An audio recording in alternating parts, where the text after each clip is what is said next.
What's up everyone, Soldier First Class here, and today's mission, I'm here to discuss Persona 5 Royal and give my first impressions. I played base Persona 5 but didn't stick to it, mostly because of a hectic schedule. However, I decided to give it a second chance and I'm really glad that I did. This game screams JoJo's Bizarre Adventure for me, and that's become one of my favorite anime series ever. We'll be going over how I feel about Royal after playing through Kamoshida's palace. If you've never played Persona 5, there will be minor spoilers in this video. So before we get officially started, I have to say that I have no prior history with the series other than what I played of base 5. I've always been a Square Enix and Final Fantasy kind of guy, but with a few other JRPGs and Western RPGs thrown in. I also work a full-time job on top of doing YouTube full-time and being married, so a 100-hour RPG is difficult for me to get through while also keeping the content on the channel flowing how we like around here. However, now that the remake coverage is slowing down, I now have the opportunity to play through these longer RPG experiences, and after a recommendation from my friends Fish Fried Cat and Night Sky Prince, I decided to give Persona 5 a second chance. In steps Persona 5 Royal. Honestly, I'm not sure what I was doing with my life until now, because I never played this franchise, and Persona 5 Royal has sucked me in and I can't get enough of it. So I want to talk about the battle system, because I can't get over just how good it is. It is seriously one of the best turn-based battle systems I have ever played. Using Personas as an extension of yourself feels like I'm playing a JoJo's Bizarre Adventure game. Exploiting weaknesses to take extra turns combined with the baton pass mechanic can turn any enemy into dust. Several fights I was able to take out the opponent before they could even act, and that kind of power felt really great. Using guns and standard attacks separately felt great, as usually characters with guns tends to have that as their only means of standard attacks. Obtaining Personas also appeals to the collector in me, as I loved that I unlocked Personas through battling them. Almost had a Pokemon feel to it. An enemy's weaknesses are key to a lot of the features in the combat system, and that honestly felt great. If you exploit an enemy's weakness, they fall into a dazed-like state. If all enemies are in this state, you enter a mode called Hold Up.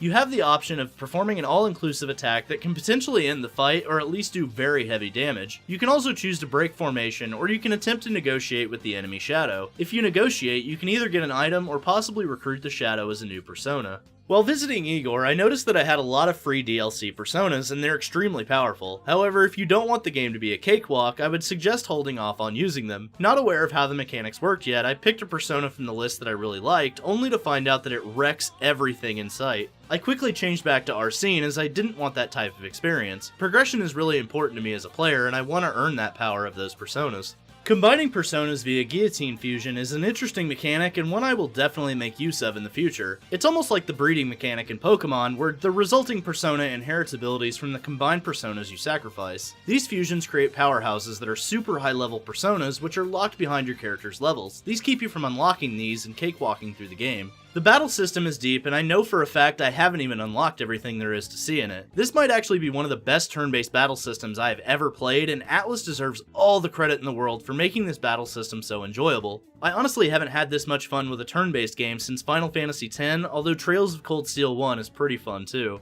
The art style and music instantly stuck out to me when I played Base 5, and Royal is no different. I've loved some of Atlus's other games, such as Catherine, so I knew what to expect when it came to that, but I didn't expect that I'd be so blown away. It's relaxing while also detailing a sense of urgency given the moment. It feels like it fits the atmosphere of the city and helps set the tone for the mystery going on. The battle theme is the reason that I don't avoid many battles, at least not yet, as it's one of my favorite tracks so far. As an anime fan, the high school setting and anime aesthetic really makes this game enjoyable to watch, let alone play. I'm currently watching Diamond is Unbreakable, and this game feels almost exactly like that part of JoJo's. Characters feel natural while also dealing with supernatural things, and the real-life issues the game tackles makes it feel that even though this is a fantasy RPG, it does have deep roots in realism.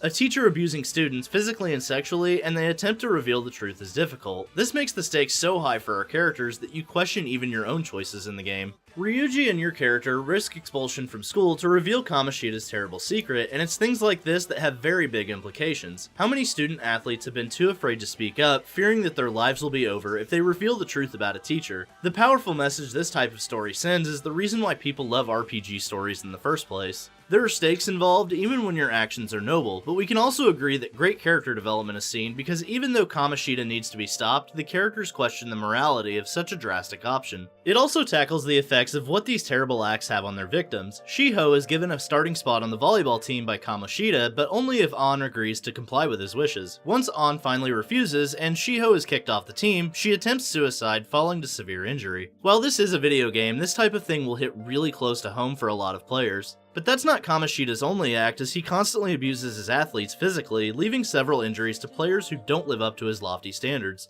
And not only is Kamoshida doing all of these things, he's doing it with the faculty and staff knowing all of this is going on. The students of Shujin Academy truly feel there is no relief in sight. It's once you enter the palace of Kamoshida, though, that you realize just how demented he really is. Palace's take on the form of the owner's most twisted desires, Kamoshida's being that of sex with his female students. This is seen when a bikini-clad copy of An is by his side and in his hidden room where he holds several pictures of Shiho. Palaces also contain rooms that harbor the person's twisted actions too. Kamoshida is known to abuse his athletes, and torture devices litter his palace, torturing the volleyball team with them. The copies of these students all feel like lifeless husks, something that mirrors the students that fall under Kamoshida's eye in the real game's world. Kamoshida is the king of his own palace and holds himself in the highest regard. It's this demented look into the heart of mankind that gives us just a taste of what we're capable of.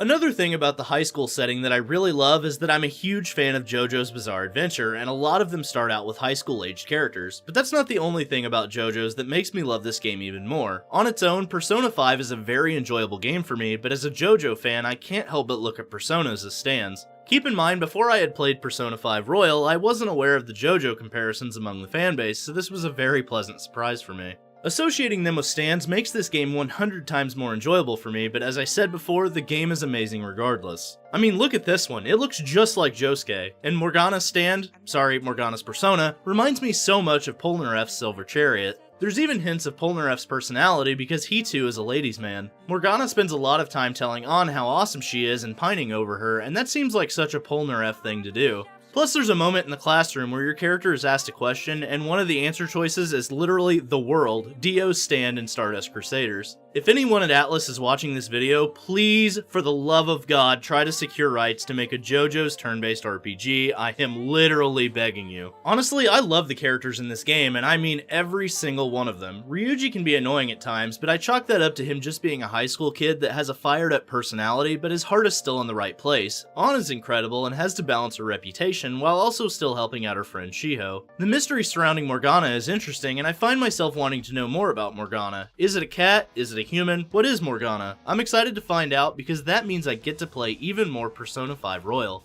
These characters also have higher stakes than just your average high schooler, which is to be expected when you have special powers and can steal people's hearts. They made Kamoshida the perfect introductory villain, and I loved playing through this segment of the game. Sujiro and Takumi are also amazing side characters, and I look forward to deepening my relationship with them. The main character, while mostly silent, feels like an extension of myself, and my choices are his choices. The relationship mechanic feels fun, but also impacts how your personas and your character grows, while also rewarding you with new friends and relationships. While you do have a set amount of time to do things around the world, you still get plenty of time, and there is so much content packed into the game that I find myself loving every single minute of it. While waiting for the last day available to go to Kamoshida's palace, I spent my time with Sojiro, building up his relationship, working a part-time job, and at the batting cages. By the way, that batting cage is addicting, and I'd hate to think of how much yen I've spent there already. Thankfully, the Royal Edition came with a boatload of yen to get you started. Needless to say, the side content in Persona 5 has been a blast, and I had a very strong Yakuza-style feeling adventuring around Shibuya.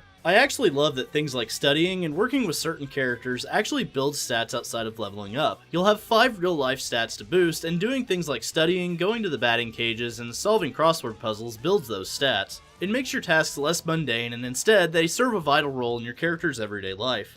I will say this, you will need to dedicate some time to this game to get the most out of it. It's not a short experience, and I believe from what I've read that Persona 5 is at least a 100-hour game. While this is great for people who want to take advantage of everything there is to do, if you're lacking on time, this may be a hard sell for you. Regardless of what type of schedule you have, making time for Persona 5 is something I highly recommend so far. I've been told the story gets so much better from here, and as I dive deeper into it, I find those statements to be true. Overall, with its amazing music in and out of combat, an incredibly fun turn-based battle system, JoJo references, and an engaging story and character, Persona 5 Royal was one of the best purchases I've made all year. I'm excited to continue this playthrough and see all the game has to offer. I just have to curb my batting cage addiction, and maybe I will. Once I finish Persona 5 Royal, I want to revisit this topic and give my overall impressions of the game. So what do you think, soldiers? Are you a veteran of the Persona series, or are you looking to get into them for the first time? Thanks for watching, and don't forget to omnislash that like button. Let me know in the comments section below what you think of Persona 5 or Persona 5 Royal. Subscribe to the channel and ring that notification bell to join the ranks of Soldier today. And for all the latest Persona 5 content, I'm Soldier First Class, and I'm on to the next mission. Later, guys.